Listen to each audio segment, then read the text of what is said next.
जय माता दुर्गा। जय माँ। हे माता दुर्गा।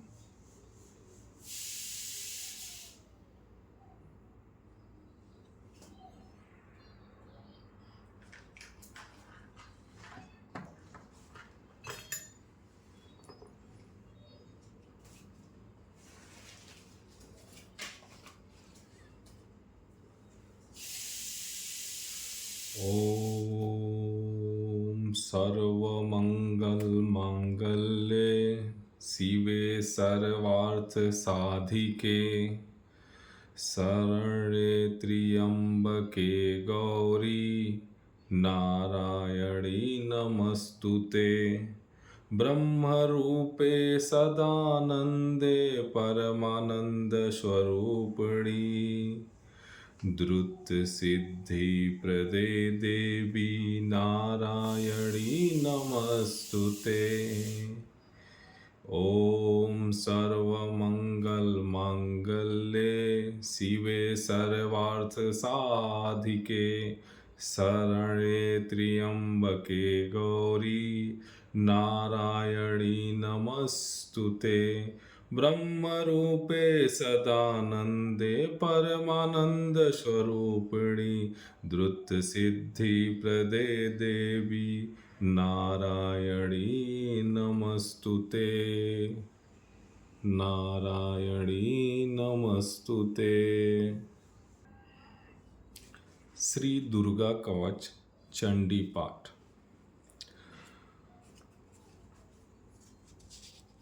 ओम नमश्चंडिकाय।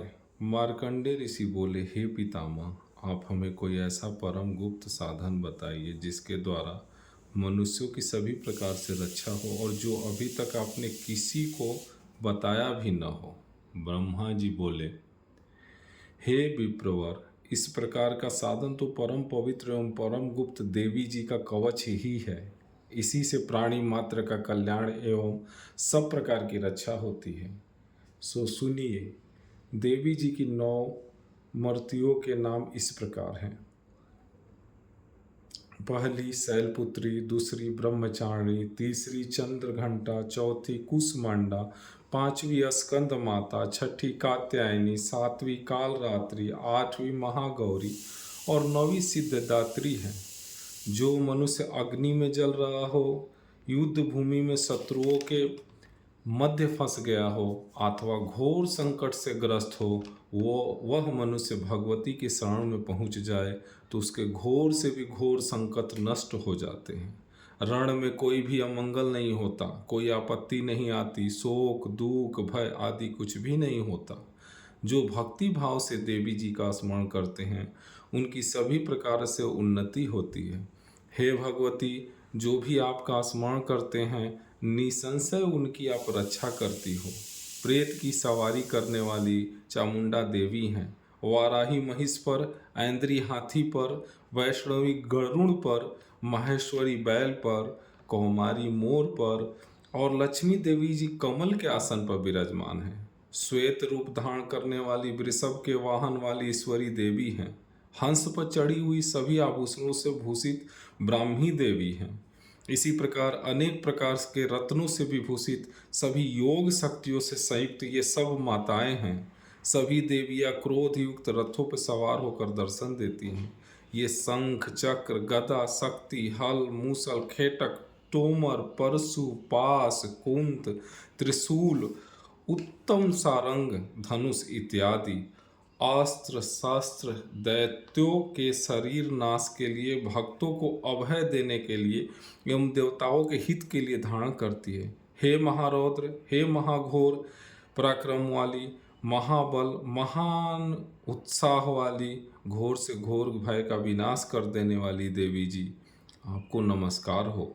हे देवी, आपके दर्शन कठिन हैं। शत्रुओं के भय को बढ़ाने वाली देवी जी, मेरी रक्षा कीजिए। पूर्व दिशा में मेरी रक्षा ऐन्द्री करे, अग्निकोण में अग्नि देवता, दक्षिण में वाराही और नैस्तृत्य कोण में खड़ग धारिणी, पश्चिम में वारुणी, वायु कोण में मृगवाहिनी उत्तर में कौमारी, ईशान कोण में शूलधारणी, ऊपर ब्राह्मणी एवं नीचे वैष्णवी देवी रक्षा करे। इस प्रकार 100 वाहिनी चामुंडा देवी 10 दिशाओं में रक्षा करे। जया मेरे आगे की, विजया मेरे पीछे की, बाईं ओर की अजिता, दाएं ओर की अपराजिता रक्षा करे। उद्योतनी मेरी शिखा की, उमा मेरे मस्तक पर विराज कर मस्तक की, मालाधारी भवों की, यशस्विनी भवों के मध्य में, त्रिनेत्रा नासिकाओं की, यम घंटा देवी नेत्रों के मध्य में, शंखनी कानों की, द्वारवासिनी कपोलों की, कालिका कपाल की, सांकरी कर्ण के मूल भाग की रक्षा करे। नासिका की सुगंधा, ऊपर होठों की चर्चिका, नीचे के होठ की अमृत कला एवं जिह्वा की सरस्वती देवी रक्षा करे। दांतों की कौमारी, कंठ की चंडिका, गले की चित्रघंटा, तालु प्रदेश की महामाया रक्षा करे। चिम्बुक की कामाक्षी, वाणी की सर्वमंगला, ग्रीवा की भद्रकाली, पृष्ठ अस्थियों की धनुर्धरी रक्षा करे। कंठ के बाहरी भाग की नीलग्रीवा, कंठ नलिका की नलकूबरी, दोनों कंधों की खंगनी एवं भुजाओं की वज्रधारी रक्षा करे। दोनों हाथों की दंडनी, अंगुलियों की अंबिका, नाखूनों की शूलेश्वरी, कुच्छी की कुलेश्वरी रक्षा करे। स्तनों की महादेवी, मन की शोक विनाशिनी, हृदय की ललिता देवी, उदर की शूलधारी रक्षा करे। नाभि की कामनी, गुप्त इंद्रिय की गुहेश्वरी, लिंग की पुत्र कामनी, गुदा की महिषवाहिनी रक्षा करे। कटी भाग की भगवती, घुटनों की विंध्यवासिनी, जंघाओं की महाबला देवी रक्षा करे। गुल्फों की नारसिंही, पाँव के तलुओं की तेजसी, अंगुलियों की श्री देवी और तलुओं की तलवासिनी रक्षा करे। नाखूनों की दस्ट्रा कराली, केशों की ऊर्ध्वकेशनी, रोम छिद्रों की कौवेरी और त्वचा की बागेश्वरी रक्षा करे। रक्त, मज्जा, वसा, मांस, अस्थियों एवं मेदे की पार्वती, अतड़ियों की कालरात्रि, पित्त की मुकुटेश्वरी रक्षा करे। पदकोश की पद्मावती, कफ की चूड़ामणि, नाखूनों की तेज की ज्वालामुखी, सभी संधियों की अभेद्या देवी रक्षा करे। हे ब्राह्मणी, आप मेरे वीर्य की रक्षा करे। छाया की छतेश्वरी और मन, बुद्धि, अहंकार की धर्म धारणी रक्षा करे। प्राणों की कल्याण शोभना और शब्द, स्पर्श, रूप, रस, गंध, इन 5 इंद्रियों की योगिनी, सतत्व, रज, तम की नारायणी सर्वदा रक्षा करे। आयु की वाराही, धर्म की वैष्णवी, यश एवं कीर्ति की लक्ष्मी तथा धन एवं विद्या की चक्रिणी रक्षा करे। इंद्राणी मेरे गोत्र की, चंडिका मेरे पशुओं की, महालक्ष्मी मेरे पुत्रों की, भैरवी भार्या की रक्षा करे। मेरे पथ की सुपथा, मार्ग की क्षेमकारी, राजा के दरबार में महालक्ष्मी एवं सभी दिशाओं में स्थित होकर विजया मेरी रक्षा करे। और जो भी स्थान कवच में नहीं आए और जो आरक्षित हैं उन स्थानों की पाप नाशिनी जयंती देवी रक्षा करे। मनुष्य यदि अपना मंगल चाहता है तो एक कदम भी बिना कवच के कहीं नहीं जाए। कवच से नित्य रक्षित मनुष्य जहाँ जहाँ भी जाता है वहीं से उसे धन का लाभ तथा सभी कामनाओं की सिद्धि प्राप्त होती है। पृथ्वी पर उस पुरुष को ऐश्वर्य एवं अतुल संपत्ति प्राप्त होती है, वह मनुष्य निर्भय हो जाता है। युद्ध भूमि में कोई भी उसे नहीं जीत सकता तथा वो त्रिलोकी भर में पूजा जाता है। यह देवी कवच देवताओं को भी दुर्लभ है। इसको अत्यंत श्रद्धा के साथ सावधान होकर जो तीनों संध्याओं में नित्य पढ़ लेता है उसे देवी कला प्राप्त होती है। कोई भी उसे तीनों लोकों में पराजित नहीं कर सकता, उसे अकाल मृत्यु नहीं आती, वो 100 वर्ष से अधिक आयु पाता है। लूला, चेचक, कोण आदि व्याधियां नष्ट हो जाती हैं। जंघम तथा कृत्रिम आदि विष निवृत्त हो जाते हैं। मारण, मोहन आदि सभी प्रकार के अभिचार योग तथा मंत्र तंत्र कवचामृत पुरुष को देखते ही निवृत्त हो जाते हैं। भूचर, नभचर तथा जलचर, नीची श्रेणी के देवता, जन्म के साथ पैदा हुए देवता, कुल देवता, गंडमाला, डाकनी, शाकनी, अंतरिक्ष में विचरण करने वाली घोर डाकनिया, ग्रह, भूत, पिचास, यक्ष, गंधर्व, राक्षस, ब्रह्म राक्षस, बेताल, कुष्मांड, भैरव आदि, जिस मनुष्य के हृदय में कवच का निवास हो, उस पुरुष को देखते ये सभी नष्ट हो जाते हैं।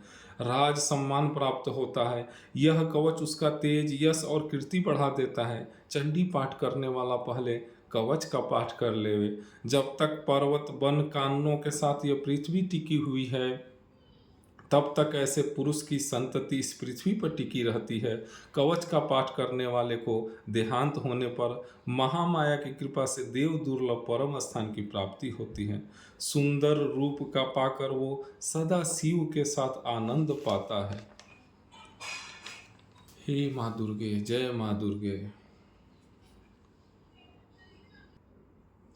श्री अर्गला स्रोत प्रारंभ।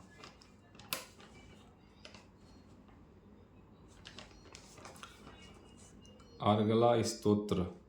श्री मार्कंडे जी बोले, जयंती, मंगला, काली, भद्रकाली, कपालिनी, दुर्गा, शिवा, धात्री, स्वाहा आदि देवियों को मेरा नमस्कार है। हे चामुंडे देवी, समस्त प्राणियों के दुख निवारण करने वाली, आपकी जय हो। हे सर्वव्यापक देवी काल रात्रि, आपकी जय हो। मधु तथा कैटो दैत्यों का दलन करने वाली, ब्रह्मा जी को वर देने वाली, आपका जय हो। हे देवी, आप मुझे सुंदर रूप, जय, यश दो तथा काम क्रोधादि शत्रुओं का नाश करो। महिषासुर का नाश करने वाली, भक्तों की सुखदाता देवी जी को नमस्कार है।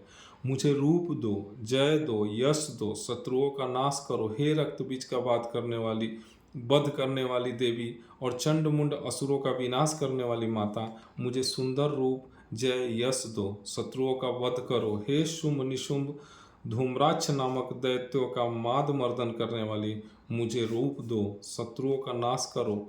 आपका रूप तथा चरित्र अचिंतनीय है। सभी शत्रुओं का आप ही नाश करने वाली हो। मुझे रूप दो, जय दो, यश दो, शत्रुओं का संहार करो देवी। हे पापनाशक चंडिके, जो सर्वदा भक्ति पूर्वक आपके चरणों में मस्तक झुकाते हैं, उन्हें रूप दो, जय दो, यश दो और उनके शत्रुओं का नाश करो। हे सभी व्याधियों का नाश करने वाली चंडिके, जो आपकी भक्ति पूर्वक स्तुति करते हैं, उन्हें रूप दो, जय दो, यश दो, शत्रुओं का नाश करो। हे चंडिके, जो निरंतर आपकी भक्ति अर्चना करते हैं, उन्हें रूप दो, जय दो, यश दो, शत्रुओं का नाश करो। हे देवी जी, आप मुझे सौभाग्य, आरोग्य और परम सुख दो। रूप दो, जय दो, यश दो, शत्रुओं का विध्वंस करो। मेरे शत्रुओं का नाश करके मुझ में बल बढ़ा दो। रूप दो, यश दो, शत्रुओं का नाश करो। हे देवी, मेरा कल्याण कीजिए और उत्तम धन संपत्ति दीजिए। रूप दो, जय दो, यश दो, शत्रुओं का नाश करो। हे माता, आपके चरणों पर देवता और दैत्य दोनों ही अपने मुकुटों की मड़ियाँ घिसते रहते हैं। कृपा कीजिए, मुझे रूप, जय, यश दो, शत्रुओं का नाश करो। मातेश्वरी, अपने भक्तों को विद्यावान, यशवान करो। रूप दो, जय दो, यश दो और शत्रुओं का नाश करो। बड़े बड़े अभिमानी दैत्यों के अभिमान चूर्ण करने वाली चंडिके, मैं आपको प्रणाम करता हूँ। मुझे रूप दो, जय दो, यश दो, बैरियों का नाश करो। हे चार भुजाओं वाली माता, चतुर्मुख ब्रह्मा जी आपकी स्तुति करते हैं। हे परमेश्वरी, रूप दो, जय दो, यश दो, बैरियों का विध्वंस करो। हे मातेश्वरी, विष्णु भगवान आपकी निरंतर भक्तिपूर्वक स्तुति करते हैं। मुझे यश दो, जय दो, बैरियों का विध्वंस करो माता। हे मातेश्वरी, हे पार्वती के पति महादेव जी से स्तुत्य परमेश्वरी, रूप दो, जय दो, यश दो, शत्रुओं का नाश करो। इंद्रदेव से पूजित हे परमेश्वरी, रूप दो, जय दो, यश दो, बैरियों का नाश करो। हे देवी जी, आप तो कठोर भुज दंड रखने वाले दैत्यों का घमंड नाश कर देती हो। आप ही रूप दो, बैरियों का नाश करो। हे अंबिके, आप अपने भक्तों के लिए अपार आनंद की वृद्धि करती हो। मुझे रूप दो, यश दो, बैरियों का नाश करो। हे मातेश्वरी जी, आप मुझे वह पत्नी प्रदान करें जो मेरी इच्छाओं के अनुकूल हो और इस भयानक संसार रूपी समुद्र से मुझे तारने वाली हो। उत्तम कुल से उत्पन्न हो। जो पुरुष इस स्तोत्र का पाठ करके ही महास्तोत्र कीलक का पाठ करता है, वह सप्तशती के पाठ जप से मिलने वाले वर एवं श्रेष्ठ संपदा के फल को प्राप्त कर लेता है। हे माता, जय माँ दुर्गे, जय माता रानी, जय हो। अथ कीलक स्तोत्र। श्री मार्कंडी ऋषि बोले, मैं उन भगवान सदाशिव को नमस्कार करता हूँ जिनके 3 दिव्य नेत्र हैं, जिसका शरीर विशुद्ध ज्ञान स्वरूप है, जो मोक्ष प्राप्ति के कारण अर्धचंद्रमा जिनके मस्तक पर शोभायमान है, मंत्रों के साप एवं उत्कीलन आदि को समझकर पाठ करने वाला पुरुष मोक्ष पा लेता है, अतः इसका ज्ञान होना आवश्यक है। सब उच्चाटनादि वस्तुएं इसी स्तोत्र द्वारा पाठ करके सिद्ध होती है, और जो इस स्तोत्र का पाठ करके सप्त सती के पाठ मात्र से स्तुति करते हैं उन्हें देवी जी सिद्ध हो जाती हैं। उच्चाटनादि प्रयोगों से उन पुरुषों को मंत्र, औषधि आदि किसी अन्य साधन की आवश्यकता नहीं पड़ती, बिना जप के ही सभी उच्चाटनादि सिद्धि को हो जाते हैं। क्या समस्त उच्चाट नादिक इसी से सिद्ध हो जाते हैं? इस प्रकार की लोगों की शंका हुई। तब उस शंका के निवारण के लिए सदाशिव ने लोगों को बुलाकर आज्ञा दी, हाँ, यह सब सिद्धियाँ देने वाला शुभ स्तोत्र है। उस चंडिका स्तोत्र को भगवान सदाशिव ने गुप्त कर दिया। इस स्तोत्र के पाठ द्वारा प्राप्त होने वाला पुण्य कभी समाप्त नहीं होता। साधक सभी प्रकार का क्षेम प्राप्त कर लेता है, इसमें कोई भी संशय नहीं। कृष्ण पक्ष की चतुर्दशी अथवा अष्टमी के दिन एकाग्र होकर जो अपना सब कुछ भगवती को अर्पण करता है और फिर प्रसाद रूप में ग्रहण कर लेता है, उस पर भगवती प्रसन्न होती है, अन्यथा नहीं। इसे कीलक द्वारा महादेव जी ने कीलित कर दिया है। इसका उत्कीलन करके दुर्गा सप्तशती का जो स्पष्ट रूप से नित्य पाठ करता है वो सिद्ध हो जाता है। देवी जी का गण एवं गंधर्व होता है, वह कहीं भी घूम रहा हो उसे कोई भय नहीं होता, न उसकी अकाल मृत्यु होती है, देहांत होने पर वो मोक्ष पाता है। इसीलिए इस कीलक स्तोत्र को समझकर तथा उसका उत्कीलन करके पाठ करना ही उचित है। जो इस प्रकार नहीं करता उसका नाश होता है। तभी तो बुद्धिमान इसका उत्कीलन करके ही पाठ आरंभ करते हैं। जो कुछ भी रमणियों में सौंदर्य, सौभाग्य आदि दिखाई देते हैं वो सबके सब श्री देवी जी के कृपा के फल हैं। इसी कारण इस शुभ स्तोत्र का जप सदा करते रहना चाहिए। इस स्तोत्र के मंदर स्वर से पाठ करने से थोड़ा फल मिलता है, उच्च स्वर से अधिक फल मिलता है, सभी सिद्धियां प्राप्त होती है। अतः उच्च स्वर से पाठ आरंभ करें।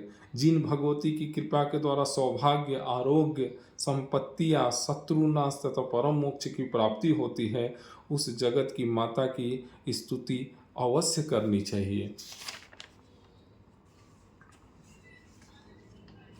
जय माँ दुर्गे, हे माता रानी, हे माँ, देवताओं के दुख को भी हरने वाली हो आप, त्राही माँ। जय माँ दुर्गा।